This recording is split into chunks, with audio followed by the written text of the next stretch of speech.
ভগবানের জন্য যদি রান্নাবান্না করতে হয়, ভগবানের বাসনপত্র সব কিছু ধুয়ে মুছে সকালবেলা রান্নাবান্না সব কিছু আলাদা, আর এদিকে নিজে মানুষ খাওয়া বাসনপত্র সব কিছু আলাদা, নিজে পরিষ্কার পরিচ্ছন্ন হয়ে কিচেন রুম সব কিছু পরিষ্কার পরিচ্ছন্ন করে সব কিছু আলাদা করে ভগবানের জন্য আগে বানায় সানায় রেডি করে নিতে হয়, তারপর মানুষের প্রসাদ পাওয়া। হরে কৃষ্ণ বন্ধুরা, তোমরা সবাই কেমন রয়েছো? আশা কি সবাই ভীষণ ভালো রয়েছো। কাল রাত্রে ছোলা একটু ভিজে রেখে দিয়েছিলাম, তো সকালে ব্রেকফাস্টের জন্য এই যে দেখুন একটু জিরার গুঁড়া সবগুলো হলুদ লবণ দিয়ে ভালো করে হালকা হালকা একটু মশলা করে দিলাম।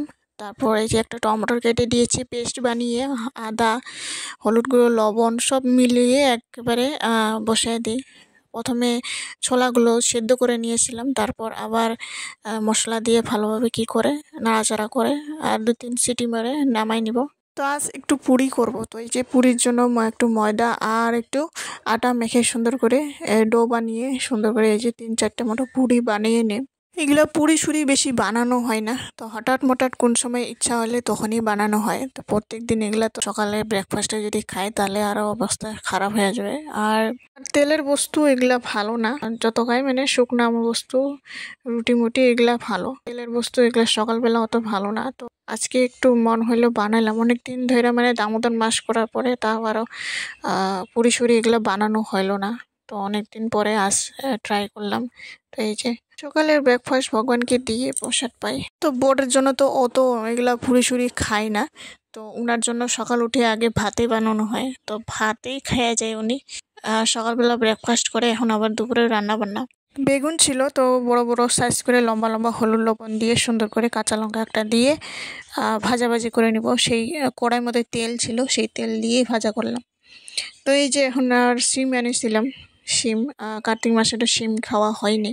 শিমগুলো সুন্দর করে বাছে রেডি করে নিব। তা এদিকে বেগুনটিও ভাজা হয়ে যায়, তো এখানে অনুরাধাও আমার লগে লগে আমার সবজি কাটানো উনিও। তো আমি কিভাবে শিমগুলো বাছিয়ে রেখে দিলাম, আর এদিকে আমি আলাদা কাম করতেছিলাম, অনুরাধাও সুন্দর করে বাছিয়ে রেডি করে দিই। তো এদিকে সুন্দর করে শিমগুলো প্রথমে ভেজে নিয়ে নিব, তারপর ভেজে নেওয়ার নামাই নেওয়ার পর আলুগুলো পাঁচফোড়ন দিয়ে ভাজাভাজি করে তারপর এদিকে আবার শিমগুলো দিয়ে দিই, টমেটোর একটু জিরার গুঁড়া দিয়ে সুন্দর করে শিমের সবজিটি রেডি করে নিব।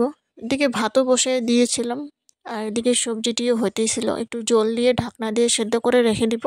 তারপর এদিকে ডাল সেদ্ধ করে নিয়েছিলাম, ডাল দিয়েও সোমবার দিয়ে দিব। এই যে দেখুন সবজিটি হয়ে যায়, আর এদিকে দুপুরে রান্না বান্না শেষ কমপ্লিট করলাম। তো এইগুলোই, বেশি কিছু করলাম না, শিমের সবজি চচ্চড়ি করলাম আর এদিকে ডাল আর এদিকে বেগুন ভাজা ছিল। আজকে দুপুরে রান্না বান্না ভগবানকে সেবা দিয়ে এখন আবার নিজে প্রসাদ পাবো। তো বন্ধুরা, আজকের ভিডিওটি কেমন হয়েছে অবশ্যই একটা লাইক কমেন্ট শেয়ার সাবস্ক্রাইব করে জানাবেন। আশা করি নেক্সট ভিডিওতে দেখাবো। আজকের জন্য টাটা বাই।